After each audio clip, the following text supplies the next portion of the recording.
নমস্কার বন্ধুরা, সুস্বাগতম আরও কিচেনে। রান্নার চ্যানেল আমাদের আরও কিচেন। তো বন্ধুরা, চলে আসলাম রান্নার কাছে সব কিছু গুছিয়ে নিয়ে। তো বন্ধুরা, কেমন আছেন আপনারা সবাই? আশা করছি ভালো আছেন, আমিও ভালো আছি। তো দেখুন, আজকে রান্নার জন্য নিয়েছি সয়াবিন, নিয়েছি আলু, আর এই পাশে চাল দিয়ে নিয়েছি। আর এদিকে কিছু বাটা মশলা আছে, কিছু বার করে নিলাম ফ্রিজের থেকে। আছে জিরা বাটা, রেখে আছে সরিষা বাটা, নারকেল বাটা। আর এদিকে দেখুন আমি চুলা কিন্তু জ্বালিয়ে দিয়েছি। আর এই যে আলু ভাজবো, আলুটা দিয়ে কড়াইতে সরিয়ে দিয়েছি অলরেডি। তো বন্ধুরা, একবার চিন্তা করছিলাম যে ভিডিওটা করবো না, যেহেতু আমার শরীরটা একটু খারাপ লাগছে, এই জন্য। তারপরে ভাবলাম যারা একটু করি আপনাদের জন্য। এই জন্য কড়াইতে আলু দিয়েছি, লবণ হলুদ নিয়েছি পরিমাণ মতো, কাঁচা লঙ্কাটা একটু পরে দেবো। আপনারা সাথে থাকুন, আমার দেখতে থাকুন। একটু বৃহস্পতিবার আমরা তো নিরামিষ খাই, আপনারা অনেকেই কিন্তু জেনে গেছেন ইতিমধ্যে। রবিবার বৃহস্পতিবার আমরা মাছ খাই না। লবণ হলুদটা ভালো করে তো মেখে নেড়ে চেড়ে নিলাম। আলুগুলো এখন আমি দেখে দিয়ে দেবো।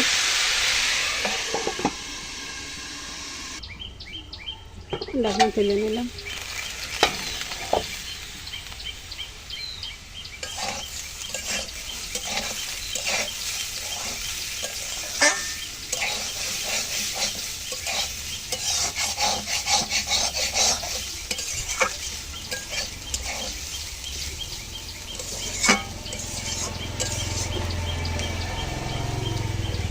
আলুগুলো ভালো করে নেড়ে ছেড়ে নিলাম, আবার একটু ঢাকা দিয়ে দিচ্ছি।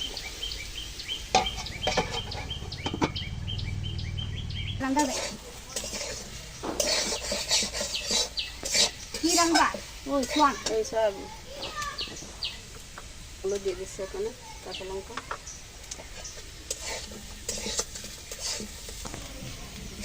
আলু তো ভালো লাল লাল করে ভেজে নিলাম, দেখুন। এখন আমি তুলে নিচ্ছি। তো বন্ধুর আলু ভাজি কিন্তু এই যে সুন্দর, দেখুন কত সুন্দর লালচে করে ভেজে তুলে নিলাম। দিয়েছি, তেল গরম হয়ে গেছে সয়াবিন রান্নার জন্য। আলুগুলো আগে ভেজে নেব।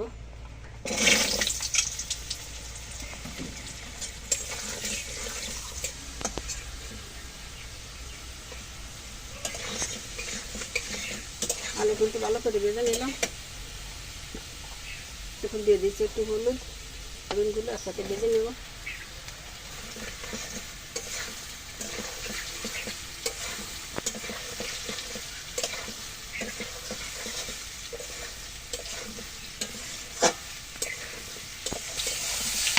এখানে কিন্তু আমি নিয়েছি 1 চামচ লঙ্কার গুঁড়ো, 1 চামচ হলুদ, নিয়েছি নারকেল বাটা, আর নিয়েছি পরিমাণ মতো জিরা বাটা, আর নিয়েছি পরিমাণ মতো লবণ। সব কিছু একসাথে সুন্দর করে গুলিয়ে নিচ্ছি। এদিকে আলু আর সুন্দর করে ভেজে নেওয়া গেল, তুলেও নেব। এর থেকে আর বেশি ভাজা লাগবে না, এখন আমি তুলে নিচ্ছি। আলু সয়াবিন তো খুব সুন্দর করে ভেজে এই যে তুলে নিলাম। কড়াইতে তেল দিয়েছি, গরম হয়ে গেছে। এখন ফোড়নে দিয়ে দিচ্ছি শুকনো লঙ্কা, তেজপাতা,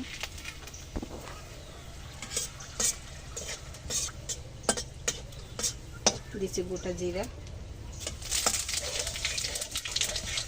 ভালো করে ভেজে নিলাম, সুগন্ধ ছেড়ে দিয়েছে। এখন সামান্য একটু হলুদ দিয়ে মশলাটা দিয়ে দেবো।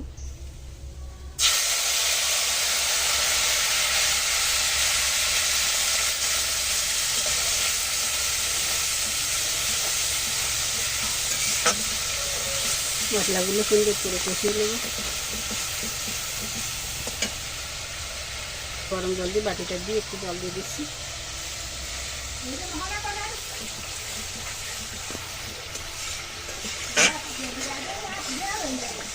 করে কষানোর উপরে কিন্তু রান্নার স্বাদ নির্ভর করে। আমি ধীরে ধীরে মশলাটা সুন্দর করে কষিয়ে নেব, যতক্ষণ না মশলা থেকে তেলটা আলাদা হয়ে যায়। আজকে কিন্তু আমার কাছে আদা, কাঁচমরিচ বা সরিষা বাটা নেই, এই জন্য দিতে পারলাম না।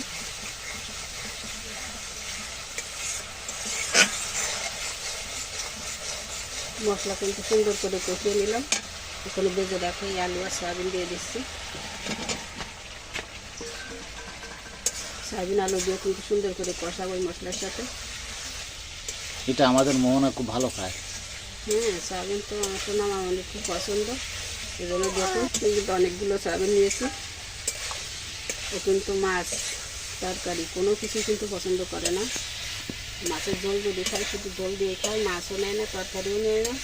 যদিও নেয় ভুল ভবিষ্যৎ কোনো সময় একটু নেয়। সয়াবিনের খুব প্রিয়, এই জন্য কিন্তু সয়াবিনকে বেশি করে রান্না করছে, মামনি বেশি করে খায় এই কারণেই। তো বন্ধুরা আপনারা দেখতে থাকুন। আর আমি আর একটু গরম জল দেবো এখান থেকে, জলটা দিয়েও ভালো করে কষাবো।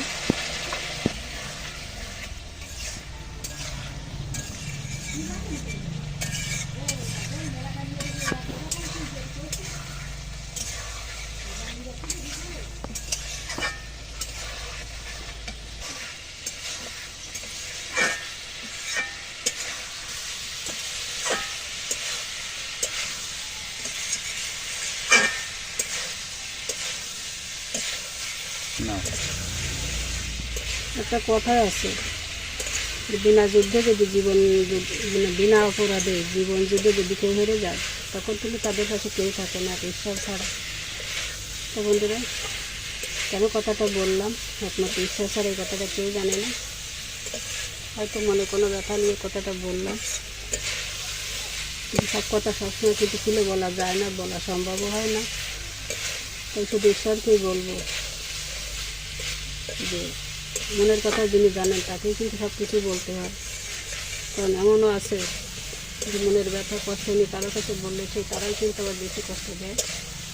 এজন্য বলার কিছু নেই, যার কাছে বলার মতন তার কাছেই বলি সবসময়। অপরাধ করেছিলে অপরাধের সাজা দিবেন, আর অপরাধ না করে যদি সাজা পান সেটাও আপনি দেখবেন। কথা বলতে বলতে কিন্তু তরকারি মশলা সব কিছু একসাথে কষানো হয়ে গেল। আমি এখন আগে থেকে গরম জল দিয়ে দেবো।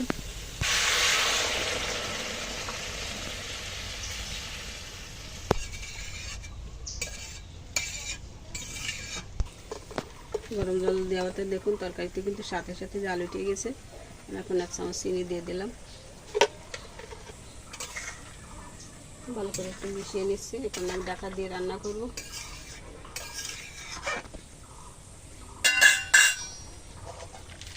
ঢেকে দিলাম।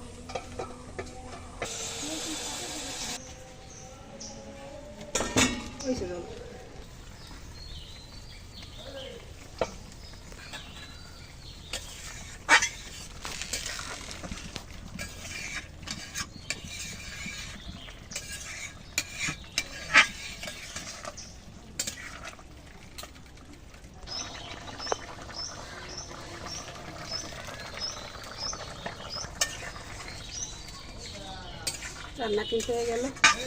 এখন আমি সবশেষে একটু ভাজা জিরার গুঁড়ো দিয়ে দিচ্ছি, 1 চামচ দিয়ে দিলাম।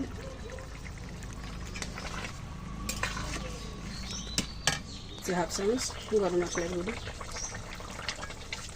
সব কিছু ভালো করে মিশিয়ে এখন আমি নামিয়ে নিচ্ছি তরকারি। নিরামিষ পদ্ধতিতে সয়াবিন রান্না এইভাবে কেমন লাগলো আপনাদের কাছে কমেন্টস করে জানাবেন। আর এভাবে একবার করে দেখবেন বাসায়, ভালোই লাগে কিন্তু খেতে। আর দেখতে দেখতে চ্যানেলটাকে ভালো যদি লাগে, ইউটিউব থেকে যারা দেখবেন চ্যানেলটাকে সাবস্ক্রাইব করে আমাদের সাথে থাকবেন। আর ফেসবুক থেকে যারা দেখবেন চ্যানেলটাকে ফলো দিয়ে রাখবেন, যাতে পরবর্তীতে আমাদের এই নিত্য নতুন রান্নার রেসিপি আর প্রতিদিনের এই খাবারের টিপসগুলো আপনারা দেখতে পারেন।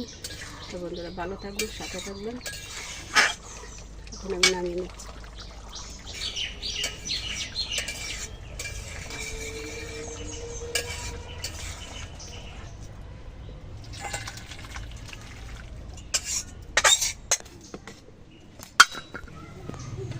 সয়াবিন থেকে নামিয়ে নিলাম, একদম গরম গরম ধোয়া ওঠা তরকারি। কেমন লাগলো আপনাদের কাছে দেখতে কমেন্টসে জানাতে কিন্তু ভুলবেন না। আর সেই সাথে এই আলু ভাজাটাও দেখিয়ে দিচ্ছি একসাথে। এটাই ছিল কিন্তু আমাদের আজকে রান্না দুপুরে। তো বন্ধুরা সবাই ভালো থাকুন, সুস্থ থাকুন।